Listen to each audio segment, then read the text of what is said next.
It's the beginning of a new business week. Welcome to Business Incorporated, coming to you live from Lagos, Nigeria. Thank you for joining us.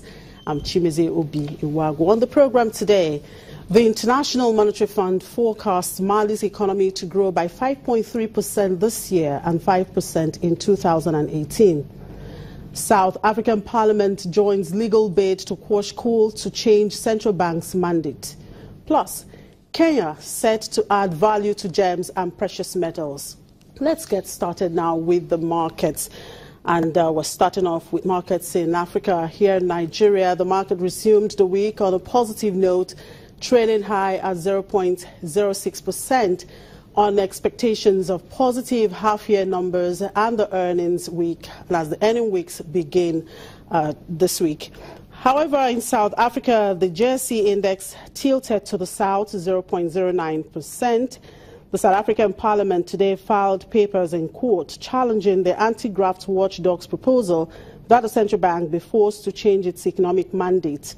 The market in Egypt was up 0.93%, and Nairobi Stock Exchange closed positive 0.49% on Friday.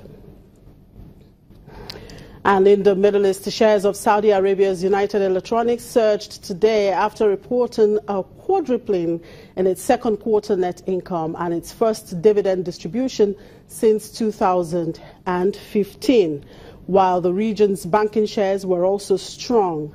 The Saudi index was up 1.21% at intraday. And the numbers there showing that Dubai's index was trading up 0.49% as shares of developer Union Properties climbed 2.1% in heavy trade. 18 other shares rose while only 5 declined. The top 2 most valuable companies in Abu Dhabi helped lift the index 0.03% higher. First, Abu Dhabi Bank was up 0.5%, and telecommunications operator Etisalat rose 0.6%.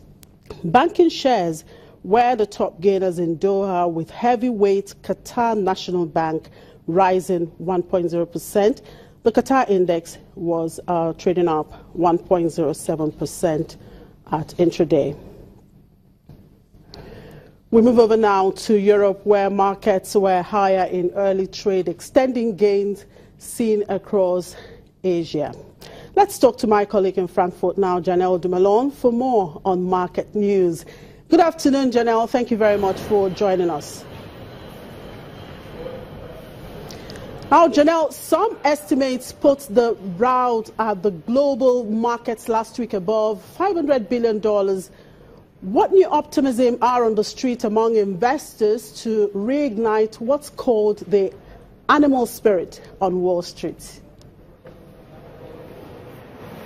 It's a good phrase, animal spirits. Well, obviously the pickup in the global economy is also picking up spirits on global markets. Those two things logically go together.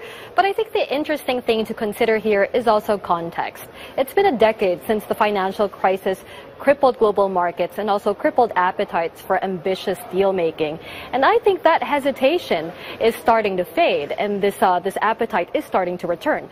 Last week, for example, there were reports of JP Morgan Chase looking to take over WorldPay, that's a transaction service, and that acquisition would have been the biggest since 2009 of one of the U.S. banks belonging to the top 6. As it turns out, those talks were actually really preliminary and didn't go anywhere. But what they did was underline this new atmosphere of relaxation and a renewed appetite for risks. After big banks have been under pressure in the last years to become smaller and to resist consolidation in the sector, now they're starting to look at big acquisitions again. Last week, the Federal Reserve also waved through record payouts to shareholders, not seen since a decade. And that, again, is underlining this atmosphere. I don't know if animal spirits is quite the phrase I would use, but we are certainly in more radiant spirits on the global markets than we used to be. Well, animal spirit or no animal spirit, but looking behind you there, General, I can see the DAX movement going ding-dong there and looking a little bit flat behind you there. Just wondering what's driving the DAX at this moment. Could it be the German exports that, of course, roared last month, posting 14.1% gain to 128 billion euros? So What's driving this performance and how sustainable is it for the rest of 2017? You're very right. That very good export performance is driving the DAX today. And you know, that performance has been staggering. And in terms of what's driving it, it turns out it's not just any one thing. Although demand for German machinery is seen as a bright spot as the global economy picks up and demand along with it.